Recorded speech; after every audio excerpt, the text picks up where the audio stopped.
In times like these, we all need a word of encouragement. From pastor and best-selling author Max Lucado comes the Max Lucado Encouraging Word podcast. With over 40 years of ministry and more than 145 million books sold in 50 languages, Max shares the greatest story ever told, the living Savior who brings hope for a lifetime. Through rich biblical insight, heartfelt storytelling, you'll be reminded that God is always near, always for you, and always in you. Listen to the Max Lucado Encouraging Word podcast, where hope meets your day. Subscribe now wherever you get your podcasts. Well,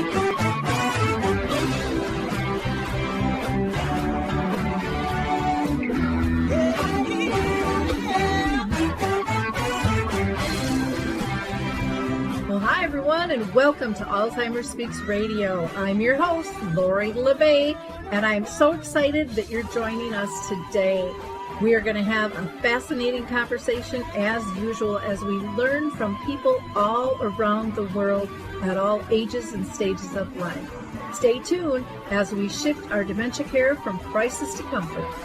Here we go. What you think about, you will bring about dementia change. We will. Well, hi, everyone, and welcome to Alzheimer Speaks. Today, we are going to be talking with Suzy McNamara, who is the author of The Silkworm, The Magician, and The Sister Tree. And we are going to really kind of explore, how do you find yourself again after identity loss, the trauma and caregiving. I know I personally experienced that with both my mom and my dad. You're so wrapped up in what you're doing that you don't really know who you are, what you like anymore. So I think this is going to be a really fascinating conversation. But before I introduce you to Suzy, I just want to encourage you to go to Alzheimer Speaks. Check out all of our free educational resources. We've been curating them since 2009, so there's lots of variety there. And then also our sister company, Dementia Map, which is a global resource directory. And if you happen to have a service, product, or tool, we'd love you to be listed on there as well. You can go to the button on the homepage or email me directly at lori@alzheimerspeaks.com, and I'll set you up and give you a tour of all the benefits of the site. So with no further ado, let's introduce you to Suzy.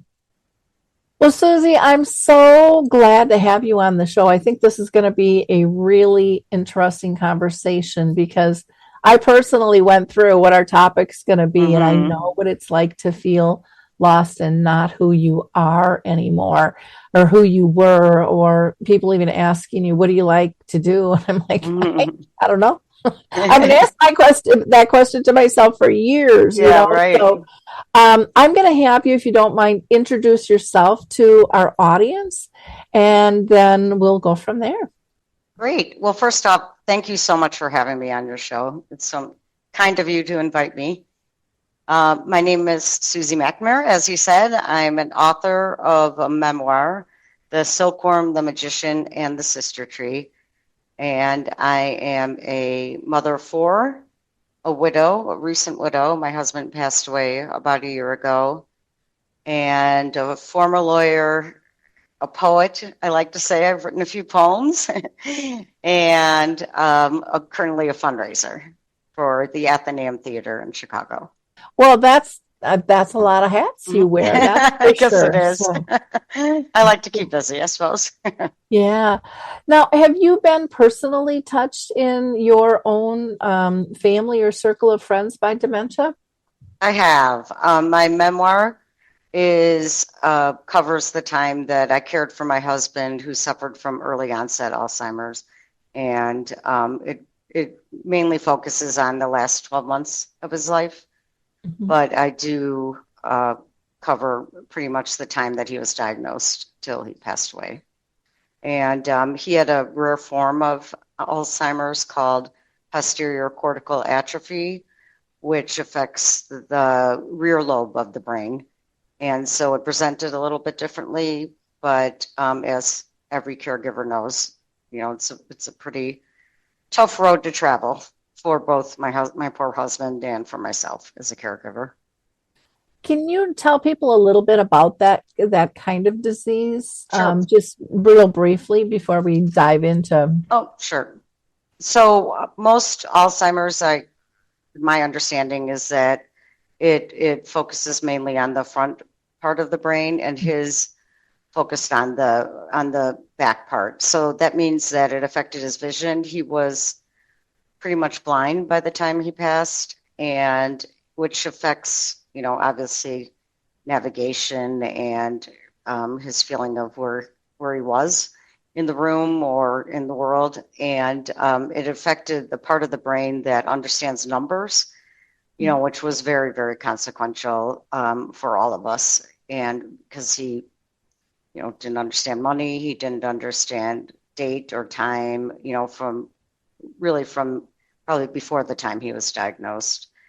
And his memory was actually still, pretty much intact by the time he passed, but all the memories were jumbled. It was like all the memories of his life were, put into a jar and shooken up. They weren't attaching to any, they weren't remembered in any kind of linear fashion.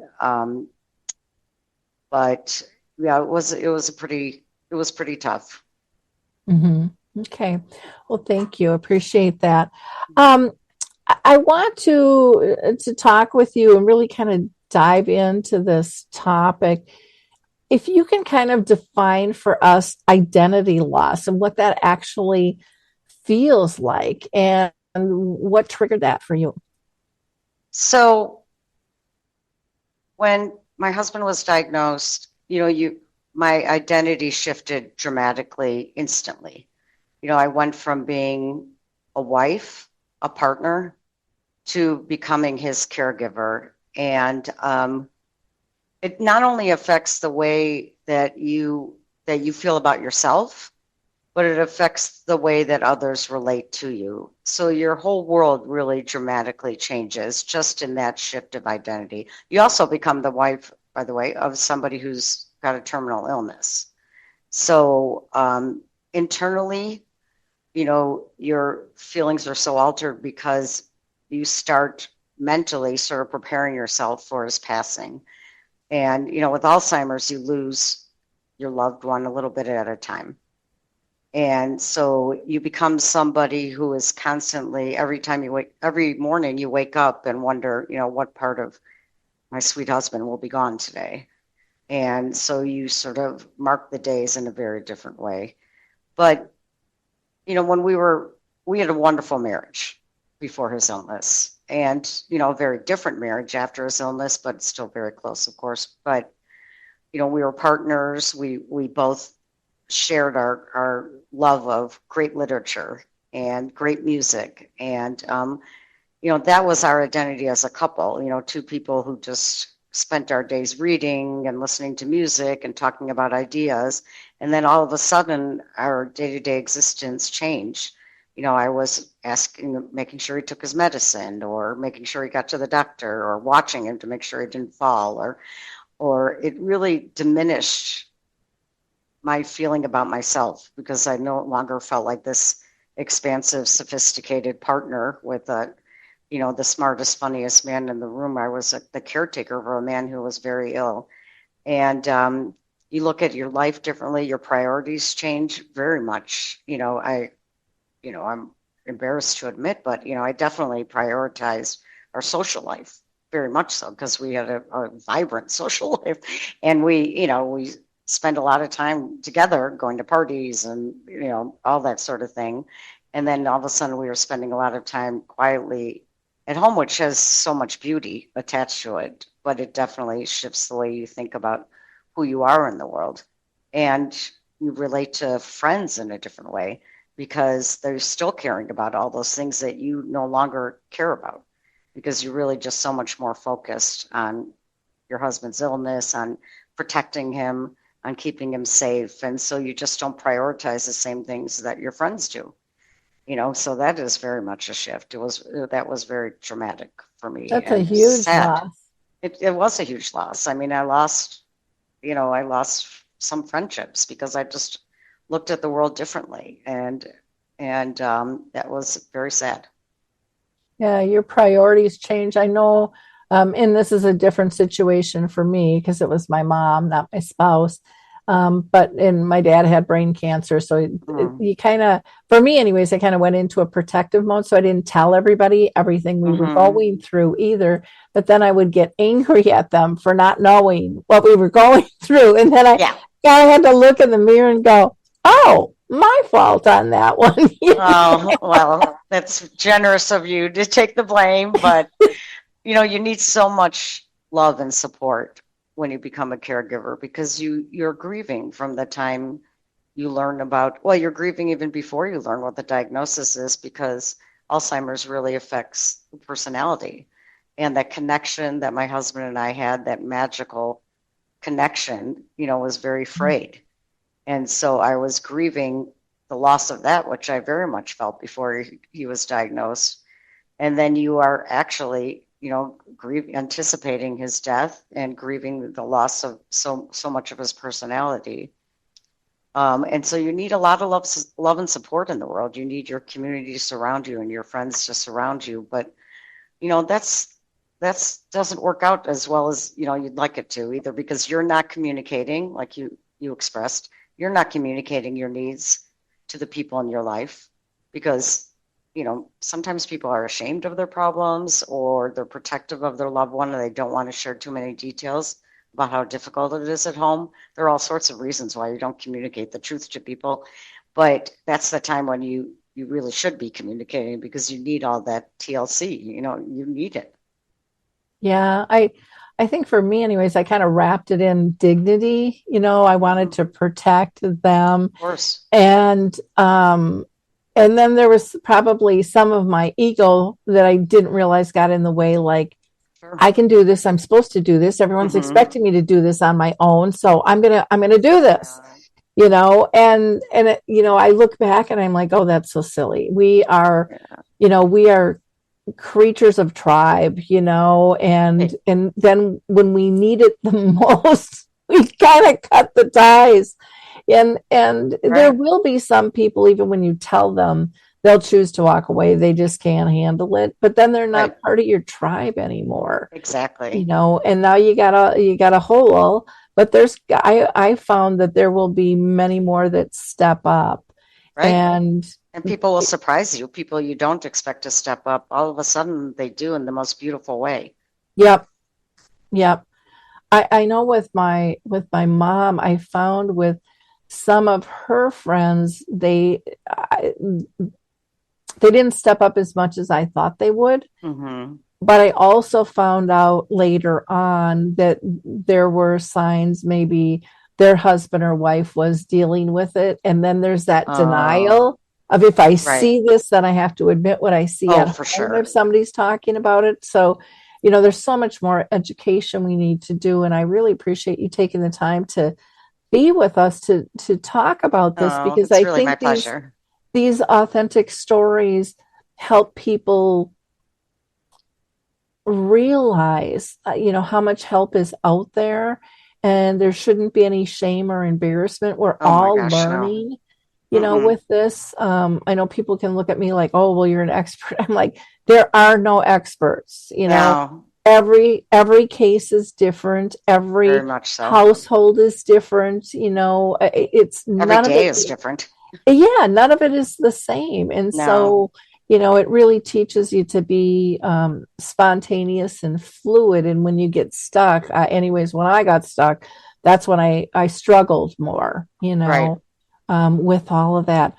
How can somebody really find themselves after years of being really in that survival mode of, you just, I got to get this done and this done and this done. And everybody has kind of their printout list, of all the stuff they have to do, that they're responsible now for doing two people's chores, and interactions. And it's exhausting. And I don't even think people realize they're in a survival mode. Right. I know I didn't. Right.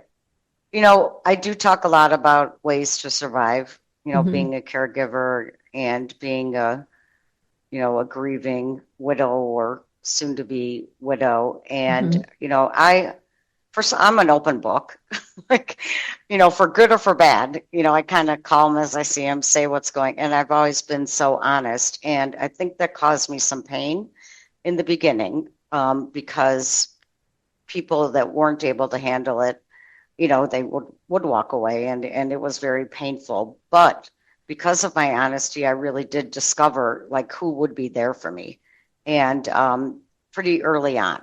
And so I was very, really very lucky. And then, a good friend of mine gave me the advice of just surround yourself with the people that can be there for you, and try to block out everybody who can't. And I think that if you're honest and you put yourself out, you have to be brave, because it's scary to put yourself out there. It really, really is. But if you're honest and you put yourself out there, you will find those people. But one thing I think is so important when you're a caregiver, or really anybody who is going through a difficult time, is to be kind to yourself. Those days are really, really hard, and you're going to make a lot of mistakes just because we're human. And but at the end of the day, pat yourself on the back, congratulate yourself. You may be the only person on that day who is in the position to congratulate you for being such an amazing person and caring for your loved one, in such a loving way. So do that for yourself. I think that's really important. I do. I think that we're so hard on ourselves. And sometimes when we are going through problems, or, maybe we do feel rejected or isolated, which happens, quite a bit, makes us feel bad about ourselves. And so we have to put that extra effort in to really congratulate ourselves and really be kind. You're not going to there'll be many days when you don't get that positive reinforcement, certainly not from your loved one who's sick, because he or she, especially towards the end, will not be able to do that. And so it's important for you to do it, for yourself. In times like these, we all need a word of encouragement. From pastor and best-selling author Max Lucado comes the Max Lucado Encouraging Word podcast. With over 40 years of ministry and more than 145 million books sold in 50 languages, Max shares the greatest story ever told, the living Savior who brings hope for a lifetime. Through rich biblical insight, heartfelt storytelling, you'll be reminded that God is always near, always for you, and always in you. Listen to the Max Lucado Encouraging Word podcast, where hope meets your day. Subscribe now wherever you get your podcasts. Jesus said, "This is the will of my Father, that everyone who beholds the Son and believes in him will have eternal life." Let's pray. Jesus, save me. Forgive me for all my sins. I will follow you, Jesus. If you would like prayer, you're welcome to call 267-367-LOVE, 267-367-LOVE. With some types of dementia, they talk about how their affect changes, so they don't feel emotional about stuff. Like, I don't recognize my kids in the picture, so I don't have a feeling for that anymore. Or when somebody does something really kind, I don't know I should appreciate that, or I used to appreciate that, and so I can't express that. And I think it is really important, like you said, to be kind to yourself. Realize that you are dealing with a disease. It doesn't have a playbook. It's a trial and error. There's some basic things that you can learn, but what works today might not work 5 minutes from now or tomorrow, but it might work again in a week. You don't know. And so it's really stepping into realizing I'm giving what I have to give today in this moment. And I'm doing the best I can with the knowledge I have. And every day that's going to change, because you're going to learn different things, as you go along. One question I'd like to ask is, because I think this kind of sets it up, and you might disagree with me, but, when you get this diagnosis, I don't find most people get connections to support. And so, you Mhm. know, they're told to get their affairs in order. They're given medications, another appointment. We'll see in 6 months or a year. Right. To lose, you know, Right. but that's I it. know. It's shocking, right? And so you feel so isolated, You and you're do. just kind of looking around like, really? Are we the only people in the world? You know, there's got to Right. be somebody who can guide me along with this. But then you get in this mode, and I think still to this day, so many people are getting, well, you know, 5 to 7 years. That's all you have. Right. My mom lived 30, you know, and Wow. if we would have looked at her life in terms of that 5 to 7 years, we would have been like, well, what time is it now? I mean, you know, what's going Right. on? I mean, we would have looked at things really, really different. So Right. I think a lot can lean back on how that diagnosis is given. And are you tapped Hmm. into any type of support systems? Not that you would even want to go or tap in because you're so overwhelmed with everything Right. else. It's like another job sometimes. Yeah, I know. I looked at it like I can't do one more thing for my No. mom, and Yeah. I never looked, and which is really dumb because they call it a support group for the people that go. But I Right. never looked at it like that. I mean, it was just really bonkers, and so I ended up going to my first support group because I wanted to hear a friend speak about dementia. And then he Hmm. got sick and didn't show up, and so here I'm stuck in this. But it was like life changing to me, Oh, even good. even Good. though I was in this already. I hadn't experienced the benefits of it and the knowledge of people, or just hearing that other people have these emotions that we a lot of times don't tell anybody we're having, Right. about the journey. And that can be, I don't know, I found that to be really heavy, but I didn't share that with anybody. Did you Right. feel that roller coaster of emotions too? Oh, absolutely. And especially because you may, test the waters with people who aren't able to handle it, and so if that doesn't go well, that may make you retreat more into yourself and just, you know, enhance that feeling of isolation. But I mean, I suppose I would recommend just trying different things because different things work for different people. Like for me, support groups, honestly, I would go and I would just feel so bad for the other people. So for me, I would just kind of leave feeling somewhat worse just because I just felt so terrible for the other people. But so many people get like amazing, feelings of Mhm. community and support from support groups, which is amazing. That's great. Um, I, I'm a reader and I like to process things, through reading. And so I did quite a bit of reading about this. There wasn't that much about his particular kind, but I ended up joining a Facebook group that is just for spouses of people with his particular kind of Alzheimer's. And honestly, that provided me with so much information, and sometimes too much information, because it's really scary, when you look down the road when they're first diagnosed and they tell you what it's going to look like, in a few years. I mean, it's terrifying. And you can't even imagine dealing with those kind of symptoms.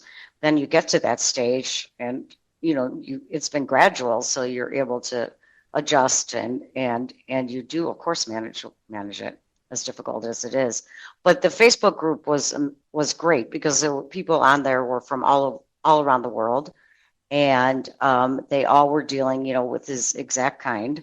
And so I can ask questions on there, because some of the symptoms were just so, they seemed so crazy, at the time, and I didn't know what to do. And I got quite a bit of information, and I was given on that Facebook group, I was given a guide, like the different stages of his particular kind. And that was very helpful because it would say, in stage 4, he's going to have all these symptoms. In stage 5, all these symptoms. And just for me, like, that gave me sort of a feeling of control in a completely out of control situation. Like I felt like I had some control because I could, sort of chart, what was happening through those stages. So that really helped.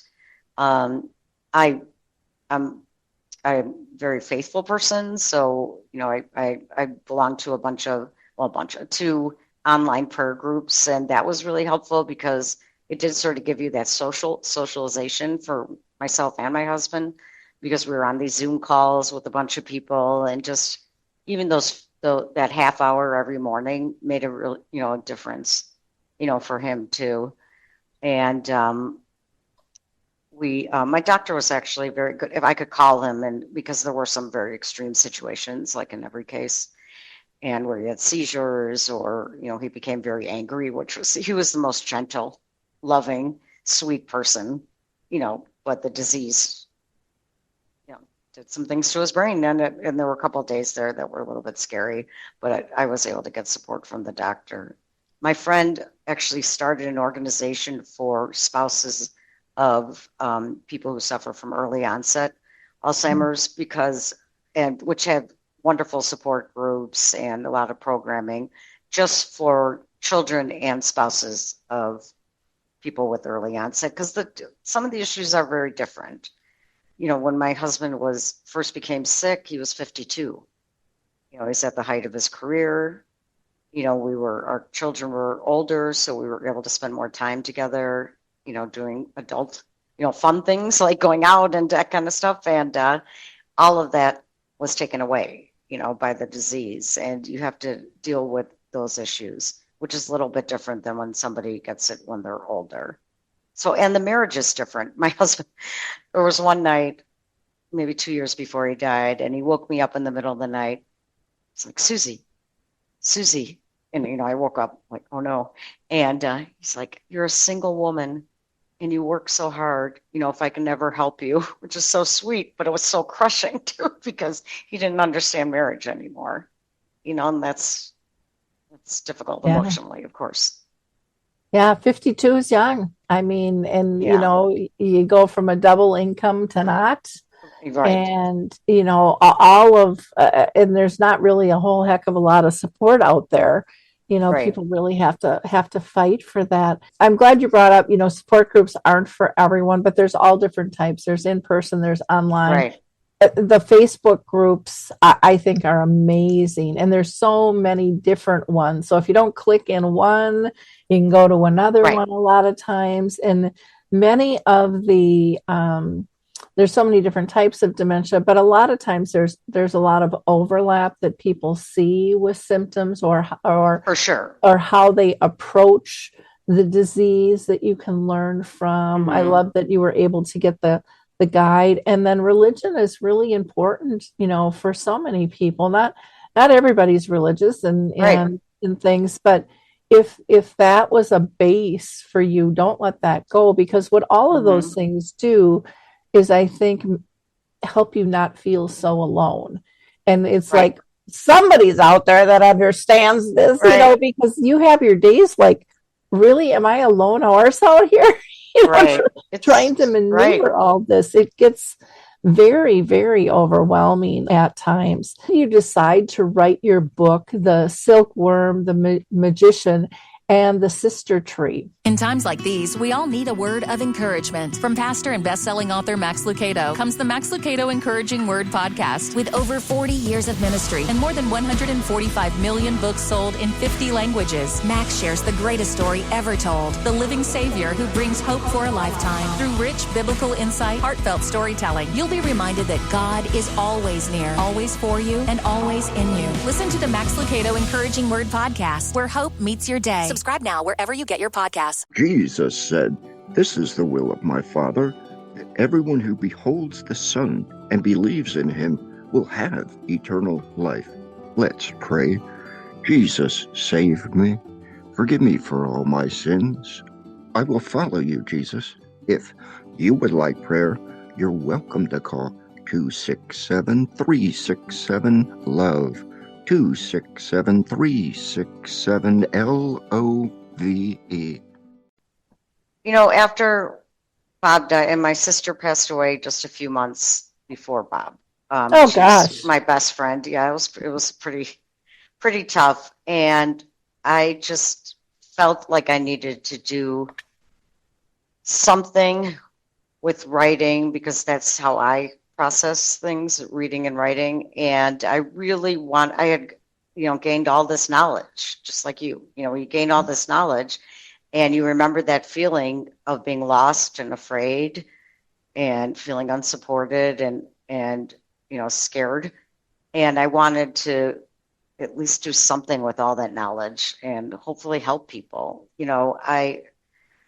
I think honest conversation to me is the best way to make people feel less alone.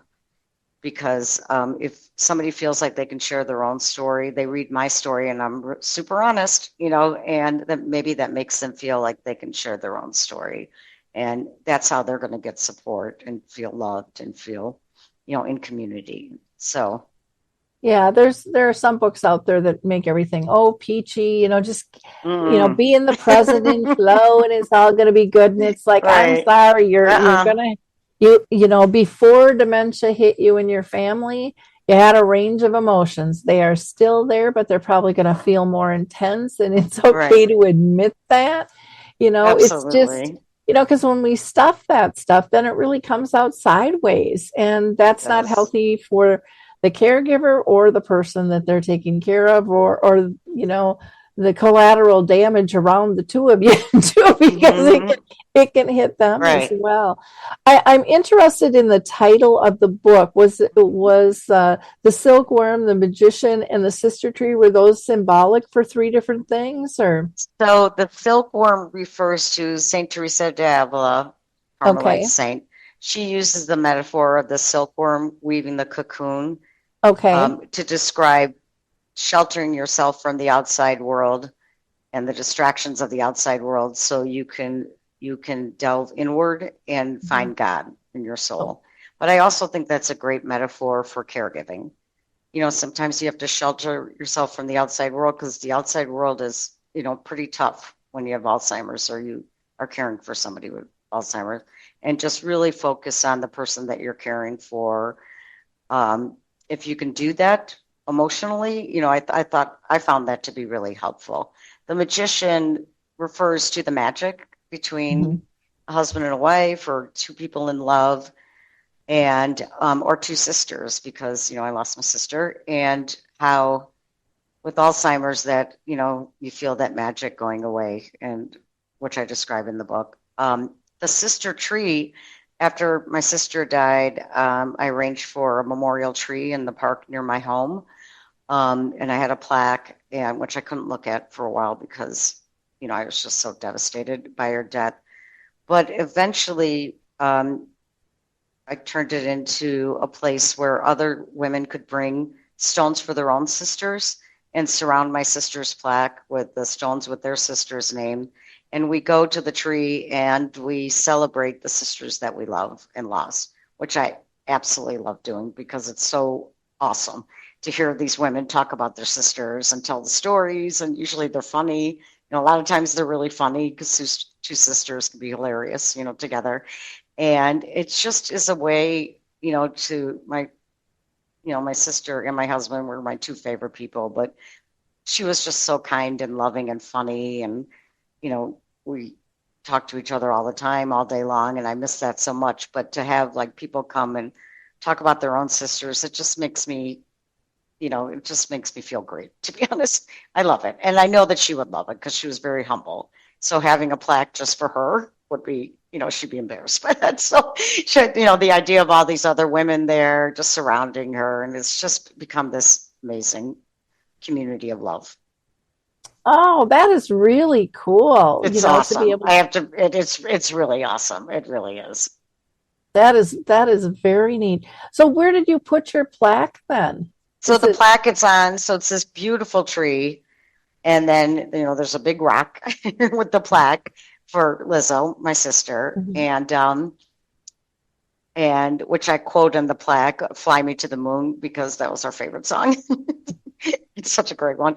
And then actually I was just there one day. Bob was still alive at the time, and I was, kind of daring myself to look at the plaque because it's just so awful for me. And this woman came up to me and she's like, "I'm so glad you're here because I was wondering about, she seems like a younger woman. I was wondering what the story was." And I said, "That's my sister." And she goes, "Well, I just lost my sister." And she told me that story, which was, so sad. And I said, well, just bring flowers or bring something for your sister. It could be for your sister too. I think I was like, taken over by the spirit of my sister, who was so generous and so giving, and I said, we can just make it the sister tree. And then, I started thinking about the women in my life and how so many had lost their own sweet sisters, and so we made stones and kind of go over and do a little, ceremony and tell stories, sing some songs, say prayers, and it's really amazing. So is it like in a park? It's in a park. It's in Okay. a park near my home. Yeah. Okay. Yeah. Because I know sometimes you can get a little pushback with stuff like that too. I know. I was a little worried.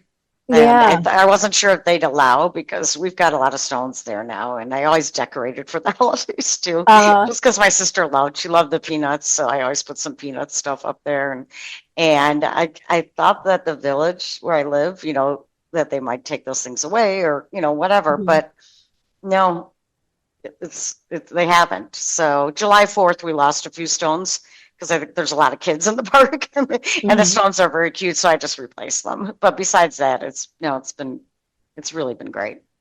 Oh, that's cool. Yeah, and in fact, I invite anybody, if you're in the Chicago area and you've lost your own sister. First of all, I'm sorry, but I'd love to have you join. Mm-hmm. That is just so cool. I wish you, and I don't know, maybe you have gotten some news features on that, but people that are sitting in their own grief and having that sense of community. It's so isolating. It is. Yeah. I mean, grief is very, very isolating. And I think it's so important to find the people where you can be open. And, and that person kind of takes cues from you. Some days you want to laugh. I want to tell funny stories about Bobby or my sister, and some days I want to cry or just be sad, and you need to be around people who allow you to do both. Yeah. Well, let's dive a little bit deeper into the journey. Can be long or short, but when you're on a journey, when someone is ill and you lose them, I don't care how short it is, it's still long. It's still overwhelming. There's a lot of stress. There's a lot of things to do. And there seems to always be this unresolved grief. And so how does that affect a person's interpretation of themselves and sense of themselves over time? I think when death is part of your daily existence, when the person who you love is dying, death is, it's part of every second, every hour of every day.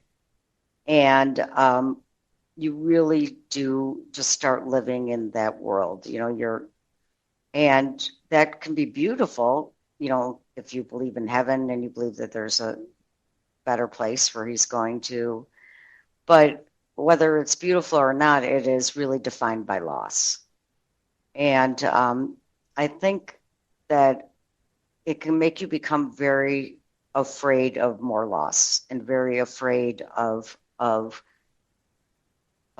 putting yourself out there and sharing love with other people because of that devastating loss.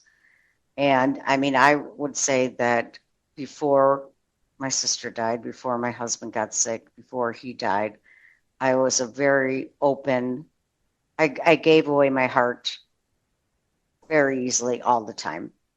And I think I would have to say that I think it's going to take me some time before I feel where I'm brave enough to really do that again.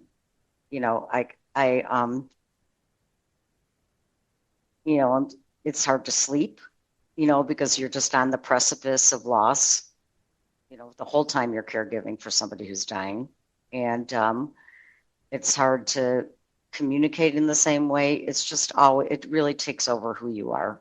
It does. And it's hard to feel safe again, because the world has been so unkind. Or you feel that way. I mean, it really is just life. I mean, loss and grief are part of life. And illness is part of life, unfortunately. But it is hard to feel safe and to feel like, I mean, I was the most carefree spirit in the world, before my husband before he started before his personality started changing. And I knew that we were already losing something. I didn't know why, but I knew that we were losing it. And I was the most carefree, loving, giving, out there, big personality, everything. And I do find myself being more protective of my heart. I was not protective of my heart at all before. And I hope to get back to that place because I liked that version of myself. I did, I did. I mean, I couldn't have enough friends. I couldn't, I couldn't welcome more and more people into my world and into my heart. And I'm working towards getting back to feeling that kind of safety again. It is tough. I have a thing when I speak, I talk about tears, fears, and joy. And I always ask people, what do you want in your life? And everyone says joy. And then I explain, tears is for the loss. And there's that ambiguous loss of, okay, what do we have today? Or what has slipped away? I mean, because there's always that going on. And when is that going to hit? When do I have to pick up that task now too? And deal with that.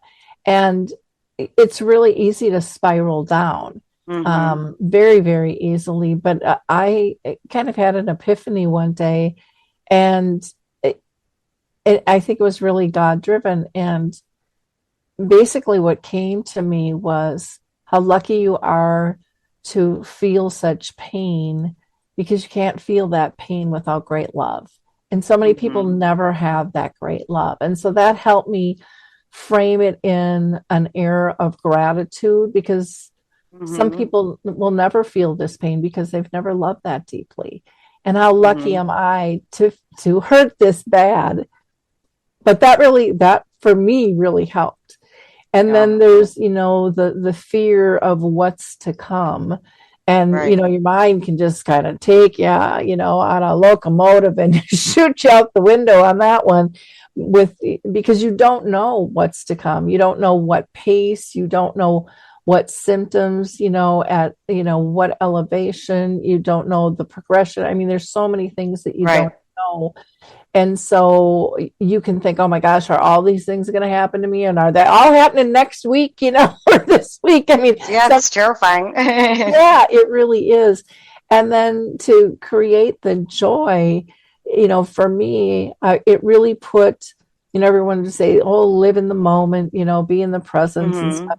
But it really grounded me that I could only find joy or create joy if I was in the present moment. And if I was grieving or if I was fearful, I wasn't there. And if I really wanted to find that joy, then I really had to focus on that moment. And that I don't think I learned to appreciate as much once I lost somebody, because it was like, oh, it was a lesson while I was caregiving. But it really, you can really use it after the after the loss as well. And because you're only going to get what you tell yourself you want. But it's hard sometimes to, I think, let go of that grief. I can't imagine losing a spouse, what that would be like, because that's a whole nother level versus a parent. Right. Because if you let go of that grief, are you letting go of their memory? Are you letting go? I mean, there's all of that stuff, I think, that consciously or unconsciously spins on our head as well. You're right. I love what you said about gratitude. I think, I did have, I was incredibly lucky to be married to my husband. We had the most beautiful, magical love story. We really did. And he was, like I said, the smartest, the funniest, but the kindest. I always knew that I was his special person, every day that we were married until he got sick. And I mean, not everybody gets that kind of beautiful love story. And I did. And I am so grateful for that. And I really won the lotto, with my sister. We had this just incredible, relationship our entire lives. I mean, she was 3 years younger than me, but so from the time I was 3 until she died, I just had somebody who always had my back, always thought I was the greatest, which is pretty tough to lose. And, but I was just so incredibly lucky to have both of them. And I am so grateful. And I think that you're so right that one way to maybe dig out of that hole of loss is to just really focus on the gratitude and focus on how lucky you were to have those things. Yeah. Well, and even sharing that story of, the beauty of your love story. Not everybody has that or even thinks it's Right. possible. So that in itself is a gift for people to Such be a able to gift. hear too. Right. Because again, some people don't share that or they've just never, really? It can be like that? Really? Are you imagining that? Well, and it could be easy to forget, after years of Alzheimer's caregiving. I mean, but I really did try to, bring joy to his life every day. And part of that joy was playing the music that we loved and reading from the books that he loved, even though he couldn't understand them in the same way. But just, hearing those words, it just was such a reminder of what a gift he was to me in my life. Mhm. In times like these, we all need a word of encouragement. From pastor and best-selling author Max Lucado comes the Max Lucado Encouraging Word podcast. With over 40 years of ministry and more than 145 million books sold in 50 languages, Max shares the greatest story ever told, the living Savior who brings hope for a lifetime. Through rich biblical insight, heartfelt storytelling, you'll be reminded that God is always near, always for you, and always in you. Listen to the Max Lucado Encouraging Word podcast, where hope meets your day. Subscribe now wherever you get your podcasts. Jesus said, "This is the will of my Father, that everyone who beholds the Son and believes in him will have eternal life." Let's pray. Jesus, save me. Forgive me for all my sins. I will follow you, Jesus. If you would like prayer, you're welcome to call 267-367-LOVE, 267-367-LOVE. Oh, very, very cool. Now, in your book, do you address like how your kids dealt with all of this? Yes, I definitely, I have 4 kids. They're adults. My youngest is 27 and my oldest is 37. And they both had their own journeys, and it was very difficult to lose their father. And my son was like 14 or 15 when his dad started changing, personality wise. And that could be really devastating to a young man.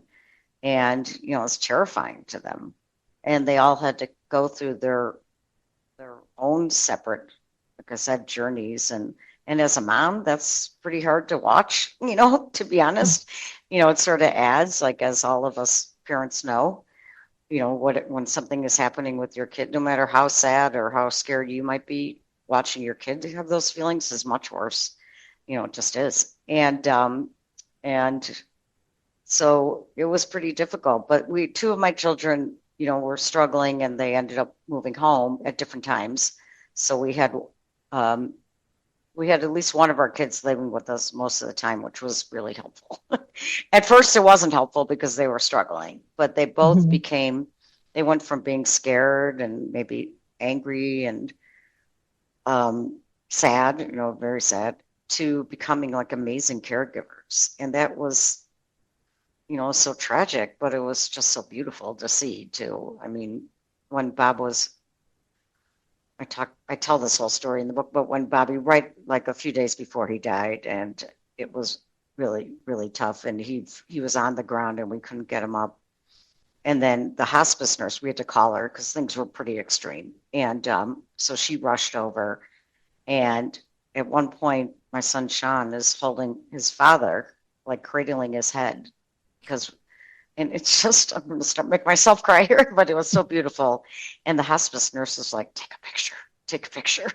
And so I did. And I just looked at that picture the other day and it's so sad, but it's really so beautiful. But it's very difficult with early onset because your children are younger.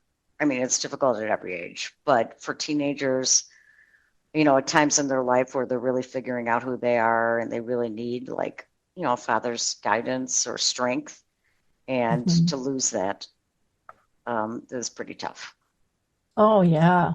Yeah, for sure.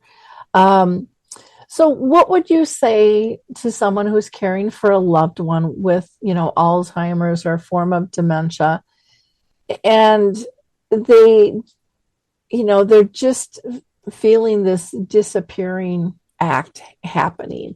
I mean, we see it with our loved one kind of disappearing, but then when you notice it in yourself, Oh, and yourself. Yeah. yeah. Um, I would say, I mean, it's funny because when you are a caregiver going through anything hard, people are always like, you got to do something for yourself. And when you're an Alzheimer's caregiver, you're not going to have the time, to be perfectly honest. You're very busy. I mean, if you can get a little break and people that you trust, can be with your loved one. And so you can maybe get out and do whatever you enjoy doing, going to the movies, getting your hair done, whatever you like doing. That's great. But for the most part, you don't have time. Often you don't have money because, you've lost a source of income, and any extra money you have is spent on taking care of your loved one. So you really need to figure out ways that make you feel like yourself. If it's talking to a friend on the phone, if it's joining an online prayer group or support group, if it's reading your favorite book, after your loved one goes to bed, or watching your favorite TV show. I mean, I think you also have to remind yourself that there varies tragically. There will be a time when the situation is no longer there, when you're alone, if you're a spouse, when you're alone. And so you don't want to lose all of yourself because, you're going to be alone. And so I think just focusing on the fact that you do need to nurture the things that make you feel like if you like to write, keep a journal every day. If you like to read books that actually, nurture that intellectual part of yourself. If that's something that makes you feel like yourself. If gossiping on the phone with friends, makes you feel like yourself, awesome. Do it. Pick up the phone and just lose all the terrible troubles that you're dealing with, and just, focus on some mindless gossip for half an hour, whatever it is, whatever, gives you that little spark of feeling like yourself, because you're going to need to tap into that, when you are alone. It's really very important.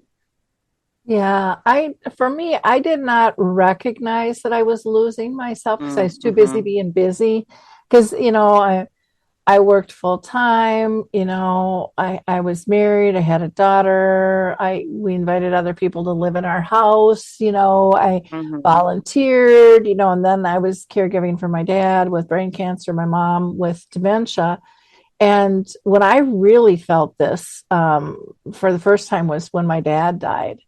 And it's interesting because people can see the progression of a disease and see the loss, but they don't recognize it in a care partner, I don't think, at all.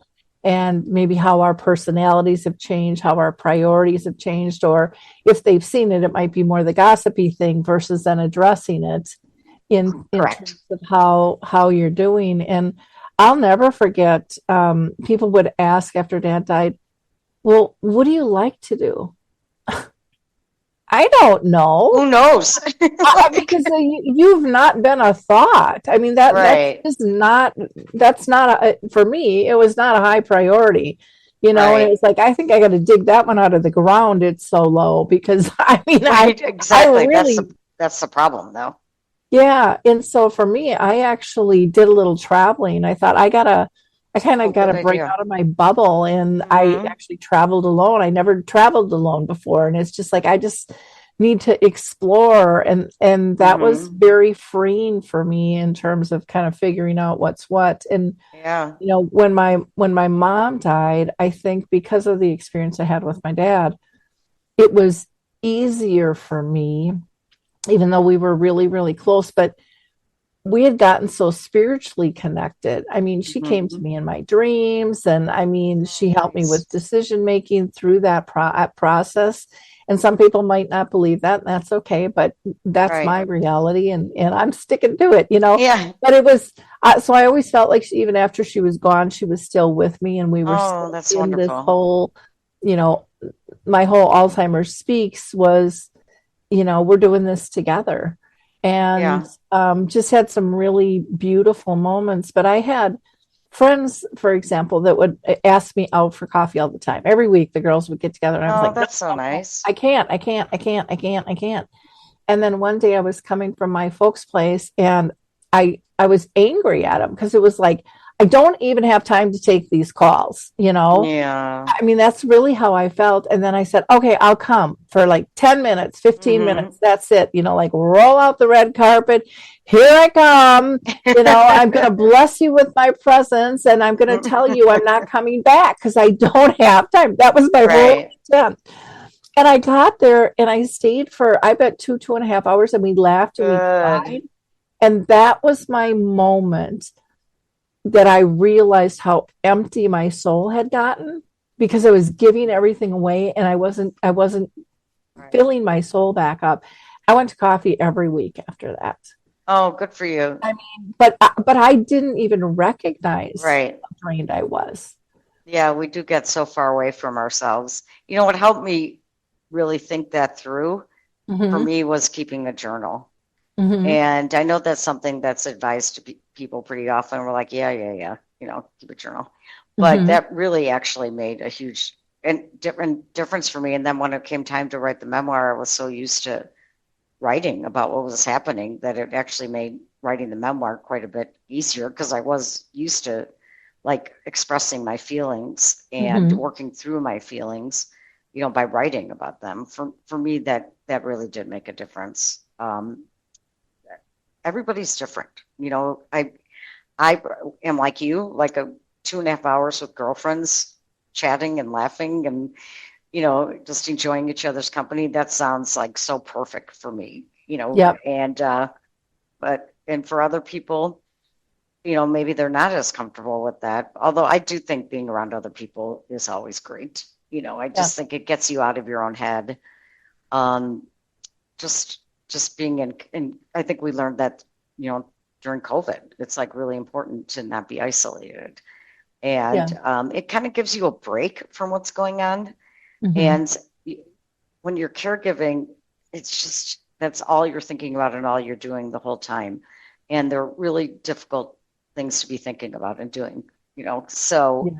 if you get a break from that for a couple hours and forget about, how difficult your life is, then sometimes you sort of approach it with a fresh energy, which is very Yeah. helpful.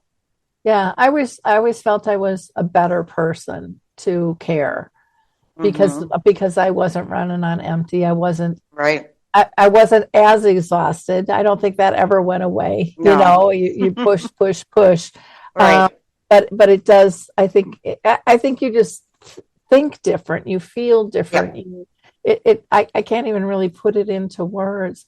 Well, Susie, thank you so much for Oh my spending gosh. time with us today. This has been really great. Again, her book is called The Silkworm, The Magician, and the Sister Tree. Where's the best place to get that? There will be a link on my website, which is SuzyMcNamara.com, but it will be on Amazon. It is coming out in May. I've started scheduling some book signings around the country, so that should be fun. I really do love hearing other people. I loved hearing your stories. I love hearing other people's stories. That kind of gives me a great energy and that's so I'm looking forward to spending the next few months talking to other people about their experiences with caregiving or with loss or their husbands or their wives or their sisters, Mhm. whatever they feel like sharing, because I just think, we're on this earth for such a short time, and the more time that we share with other people and being in community with other people, the better that short time will be. Can people do a pre-order or can they email you? If they go on my website, you can Mhm. sign up, just sign up for the newsletter, and Mhm. I'm going to be sending out information about, where to get the book. I will be having a bunch of different launch events and stuff, so which I'm looking forward to. Oh, So, cool. Well, or if you come to Minnesota, let me know, and maybe we can meet for a cup of coffee or a cocktail or something. Oh my gosh, would I love that? I'd love that. We were talking about maybe doing one in Minneapolis, so I do have some friends there, so that would be super fun. Oh, I'd love to meet you in person. How great. Yeah, that would be fun. I'm just on the St. Paul side. Yeah, my girlfriend's from St. Paul. Been there pretty many times. It's beautiful. Not today with our rain and sleet and snow that's coming again, but we're going to be in April, and it's all going to change, and the birds are actually going to come out. Oh, pretty there. Flowers are going to pop up, and the trees are going to settle down finally and know it's spring. Well, again, Suzy, thank you so much. Thank you so much for having. I loved our conversation. It was really, really great. It was very fun. To our audience, I always say, be a giver of hope. Join us and just click and share. It takes no time. Doesn't cost you a thing, but it can have a big impact for others who need this information. And it makes a big difference in terms of building our community of resources for people. So again, I always encourage people to go to alzheimerspeaks.com as well. Check out all the free resources that we have there. And if you happen to have a service, product, or tool that you want entered into Dementia Map, there's a button on the homepage, or reach out to me. I'd be more than glad to give you a tour as well. Have a wonderful week, and we will talk with you all soon. Bye now. In times like these, we all need a word of encouragement. From pastor and best-selling author Max Lucado comes the Max Lucado Encouraging Word podcast. With over 40 years of ministry and more than 145 million books sold in 50 languages, Max shares the greatest story ever told, the living Savior who brings hope for a lifetime. Through rich biblical insight, heartfelt storytelling, you'll be reminded that God is always near, always for you, and always in you. Listen to the Max Lucado Encouraging Word podcast, where hope meets your day. Subscribe now wherever you get your podcasts.